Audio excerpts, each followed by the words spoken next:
बहुत सारे एनपीएस वाले कर्मचारियों का एक कंफ्यूजन है कि जैसे ओल्ड पेंशन स्कीम में रिटायरमेंट के समय ग्रेच्युटी दी जाती है, तो क्या न्यू पेंशन स्कीम से जब कोई रिटायर होगा तो उसे ग्रेच्युटी मिलेगा या नहीं मिलेगा। तो इसमें कोई कंफ्यूजन की बात नहीं है। जैसे ओल्ड पेंशन स्कीम वालों को ग्रेच्युटी दी जाती है, वैसे ही जब न्यू पेंशन स्कीम वाले रिटायर करेंगे तो उन्हें भी ग्रेच्युटी दी जाएगी। लेकिन सवाल यहां पर उठता है कि क्या न्यू पेंशन स्कीम और ओल्ड पेंशन स्कीम को मिलने वाला ग्रेच्युटी का जो कैलकुलेशन होता है वह एक ही तरह से होता है या अलग अलग होता है। तो नमस्कार दोस्तों, आप देख रहे हैं हमारे चैनल ज्ञान पार्टनर, और आज के वीडियो में हम सीखने वाले हैं कि ग्रेच्युटी कितने प्रकार का होता है, उसका कैलकुलेशन कैसे किया जाता है, क्या ओपीएस और एनपीएस ओल्ड पेंशन स्कीम और न्यू पेंशन स्कीम दोनों का ग्रेच्युटी एक ही तरह से कैलकुलेट किया जाएगा या अलग अलग तरीके से। तो आइए सीखते हैं।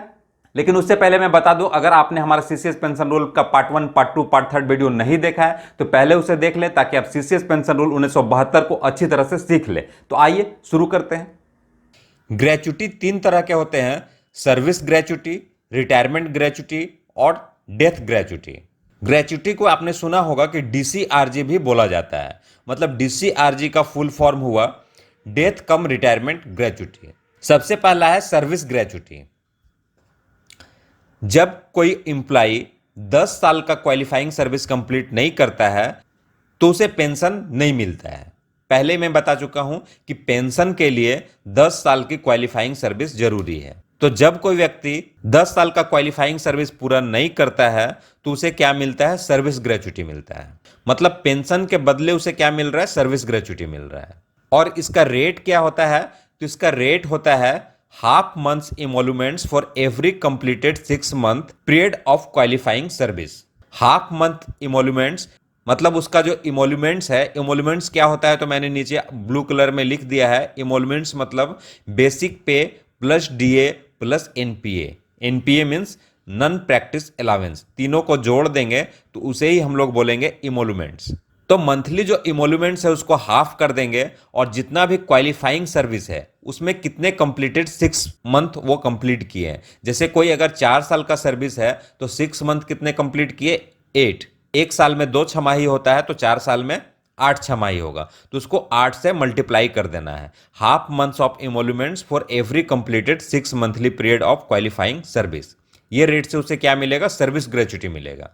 अगर किसी का क्वालिफाइंग सर्विस 10 साल से कम है तो पेंशन नहीं मिलेगा, बल्कि उसे क्या मिलेगा? सर्विस ग्रेच्युटी मिलेगा। नेक्स्ट है रिटायरमेंट ग्रेच्युटी। तो रिटायरमेंट ग्रेच्युटी कब मिलता है? तो 5 साल का जैसे ही सर्विस कंप्लीट हो जाएगा तो वह रिटायरमेंट ग्रेच्युटी के लिए एलिजिबल हो जाएगा। पहला था जो सर्विस ग्रेच्युटी, वह पेंशन के बदले मिलता है, क्योंकि 10 साल का क्वालिफाइंग सर्विस नहीं था इसलिए उसे सर्विस ग्रेच्युटी दिया गया। लेकिन जैसे ही 5 साल का सर्विस कंप्लीट हो जाएगा तो वह रिटायरमेंट ग्रेच्युटी के लिए एलिजिबल हो जाएगा। उसका रेट क्या होता है? रिटायरमेंट ग्रेच्युटी का जो रेट है 1/4 of months emoluments for every completed 6 monthly period of qualifying service. Completed 6 month क्या होता है वो मैंने आपको बता दिया है। तो यहाँ जो मंथली इमोल्यूमेंट्स है उसको 1/4 कर देना है, और जितना 6 मंथ पीरियड वह क्वालिफाइंग सर्विस का किया है उससे मल्टीप्लाई कर देना है। वही उसका क्या हो जाएगा? रिटायरमेंट ग्रेच्युटी हो जाएगा। प्रत्येक का मैं आगे एग्जाम्पल देके आपको समझाऊंगा, वहां पे आपका सारा डाउट क्लियर हो जाएगा। इसमें एक कंडीशन है कि जो ग्रेच्युटी है वह मैक्सिमम 20 लाख से ज़्यादा नहीं होता है। मतलब मैक्सिमम 20 लाख ही उसको मिलने वाला है। अगर कैलकुलेशन करने के बाद ग्रेच्युटी का जो रेट वह 20 लाख से ज़्यादा होता है तो 20 लाख तक ही मिलेगा, या फिर मैक्सिमम 16.5 इंटू इमोल्यूमेंट्स। उसका जो इमोल्यूमेंट्स है उससे 16.5 गुना से भी ज़्यादा नहीं होना चाहिए। अगर 16.5 गुना से ज़्यादा होता है तो 16.5 गुना तक ही मिलेगा, या 20 लाख से ज़्यादा होता है तो 20 लाख तक ही मिलेगा। और इमोल्यूमेंट्स मतलब क्या होता है वो हर जगह मैंने ब्लू कलर में लिख रखा है, बेसिक पे प्लस डीए। मतलब डीए को भी उसमें काउंट किया जाता है। यहां नोट में नीचे क्या लिखा हुआ है? Service gratuity is an addition to retirement gratuity admissible to those who have completed 5 years qualifying service. मतलब 5 साल अगर कंप्लीट कर लिया है तो उसे रिटायरमेंट ग्रेच्युटी तो मिलेगा ही मिलेगा, लेकिन अगर 10 साल उसका नहीं हुआ है तो साथ में पेंशन के बदले में उसे क्या मिलेगा? Service gratuity. मतलब दोनों मिलेगा। अगर 10 साल से कम का सर्विस है और 5 साल से ज़्यादा है तो सर्विस ग्रेच्युटी और रिटायरमेंट ग्रेच्युटी दोनों मिलेगा। लेकिन 10 साल से अगर सर्विस ज़्यादा है तो फिर सिर्फ रिटायरमेंट ग्रेच्युटी मिलेगा और बदले में पेंशन मिलेगा, सर्विस ग्रेच्युटी फिर नहीं मिलेगा। जो भी फार्मूला और रेट हमने यहाँ पे लिख रखा है, अगर आपको कन्फ्यूजन है तो आगे जैसे ही एग्जाम्पल मैं आपको बताऊंगा सारा आपका डाउट क्लियर होने वाला है। उसके बाद नेक्स्ट आता है डेथ ग्रेच्युटी।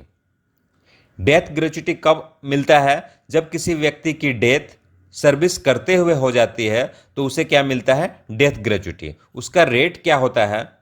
तो डिपेंड करता है उसका लेंथ ऑफ सर्विस पे। अगर किसी व्यक्ति की डेथ हो जाती है और उसका जो लेंथ ऑफ सर्विस है वह 1 साल से कम है, तो उसका जो रेट होगा, जो डेथ ग्रेच्युटी होगी, वो 2 × मंथली इमोल्यूमेंट्स, उसका जो मंथली इमोल्यूमेंट्स होगा उसका दुगना मिलेगा। उसके बाद अगर अगर उसका 1 साल हो चुका है लेकिन 5 साल से कम का सर्विस है तो उसे 6 गुना मिलेगा। जितना भी मंथली इमोल्यूमेंट्स है उसका 6 गुना मिलेगा। अगर 5 साल हो गया है और 11 साल से कम है तो फिर 1 साल का उसका पेमेंट, मतलब 1 साल का मंथली इमोल्यूमेंट्स मिलेगा, 12 × मंथली इमोल्यूमेंट्स। अगर किसी व्यक्ति की सर्विस 11 साल हो चुका है, 11 साल से अधिक है लेकिन 20 साल से कम है, तो 20 × मंथली इमोल्यूमेंट्स। लेकिन जैसे ही उसका सर्विस अगर 20 साल से ज़्यादा हो गया है, 20 साल से वह ज़्यादा सर्विस कर चुका है, तो उसका फिर वो यहाँ पे फॉर्मूला लग जाएगा, half month emoluments for every completed 6 monthly period of qualifying service. जब रिटायरमेंट ग्रेच्युटी को काउंट हम लोग कर रहे थे तो वहाँ 1/4 था, यहाँ पर हाफ है, मतलब जस्ट उसका डबल। रिटायरमेंट ग्रेच्युटी से डेथ ग्रेच्युटी हमेशा डबल होता है, लेकिन जो मैक्सिमम लिमिट तय कर रखा है वह 20 लाख ही है। तो आइए अब समझते हैं एग्जाम्पल के थ्रू कि रिटायरमेंट ग्रेच्युटी कैसे कैलकुलेट करते हैं और डेथ ग्रेच्युटी कैसे कैलकुलेट करते हैं। एक एग्जाम्पल हमने यहाँ पे पहले लिया है। कोई व्यक्ति है जिसका qualifying service 31 years and 9 months है, तो उसका रिटायरमेंट ग्रेच्युटी कैसे कैलकुलेट करेंगे? तो हम लोग मान लिया यहाँ पे उसका कि बेसिक 60,000 था। ऐसे क्वेश्चन में बेसिक दिया हुआ रहना चाहिए, लेकिन नहीं दिया हुआ, तो मैंने मान लिया कि उसका बेसिक अगर 60,000 था तो आज के डेट में डीए कितना है? 28%। तो बेसिक का 28% निकाल दिए तो 16,800 हुआ, तो दोनों को जोड़ देंगे तो कितना हो गया? 76,800। तो उसका इमोल्यूमेंट्स कितना निकल गया है? 76,800। यह उसका इमोल्यूमेंट्स निकल गया है। अब रिटायरमेंट ग्रेच्युटी का फॉर्मूला मैंने आपको बताया है 1/4 × कंप्लीटेड 6 मंथ इंटू इमोल्यूमेंट्स। यहां पे वही जो वर्ड आता है कंप्लीटेड 6 मंथ, इसको कैसे कैलकुलेट करेंगे वो पहले हम लोग देख लेते हैं। यहां पे जो सर्विस का क्वालिफाइंग सर्विस का जो लेंथ दिया हुआ है वो 31 ईयर्स एंड 9 मंथ है।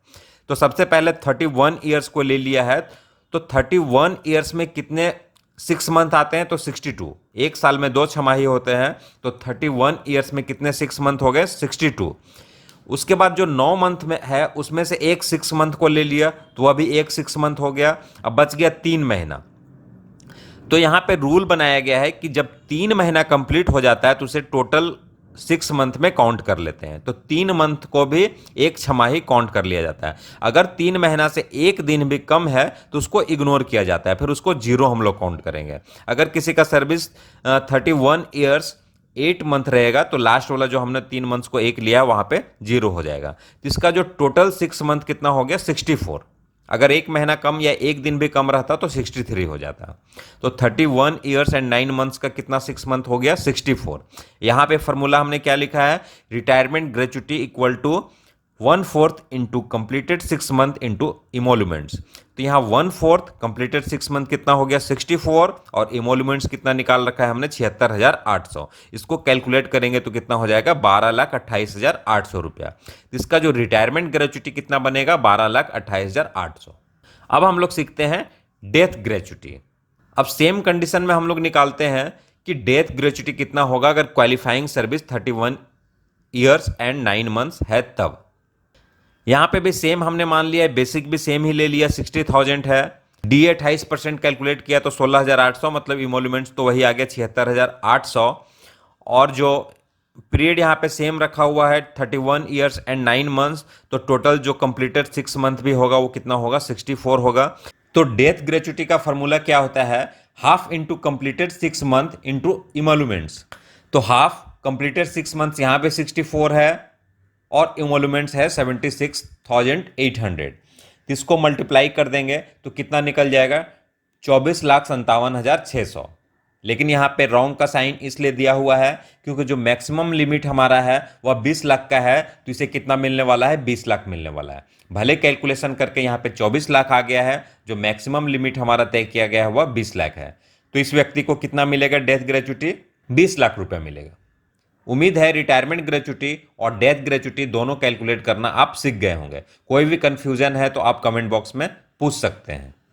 अगर आप ग्रेच्युटी का कैलकुलेशन करना सीख गए हैं तो मैं आपको बता दूं कि एनपीएस और ओपीएस के ग्रेच्युटी में कोई डिफरेंस नहीं है। दोनों का जो ग्रेच्युटी का प्रकार होता है और ग्रेच्युटी का जो कैलकुलेशन होता है वो सभी तरह से सेम है। जितने भी प्रकार का ग्रेच्युटी ओल्ड पेंशन स्कीम में दिया जाता है वो सारे ग्रेच्युटी का जो फैसिलिटी है वो न्यू पेंशन स्कीम वालों को भी दिया जाता है। तो अगर आपको ये वीडियो अच्छा लगा तो प्लीज कमेंट करके हमें जरूर बताएं, और अगर आपके मन में कोई सवाल हो, कोई कंफ्यूजन है तो भी आप हमसे कमेंट बॉक्स में कमेंट करके पूछ सकते हैं। और अगर आपको ये वीडियो अच्छा लगा तो प्लीज लाइक और शेयर कर दें, और अगर आप हमारे चैनल पर नए हैं तो प्लीज हमारे चैनल को सब्सक्राइब कर लें और बेल आइकन को भी दबा दें ताकि आपको हमारे हर नए वीडियो का नोटिफिकेशन मिलता रहे। मिलते हैं फिर नेक्स्ट वीडियो में, तब तक के लिए बाय बाय।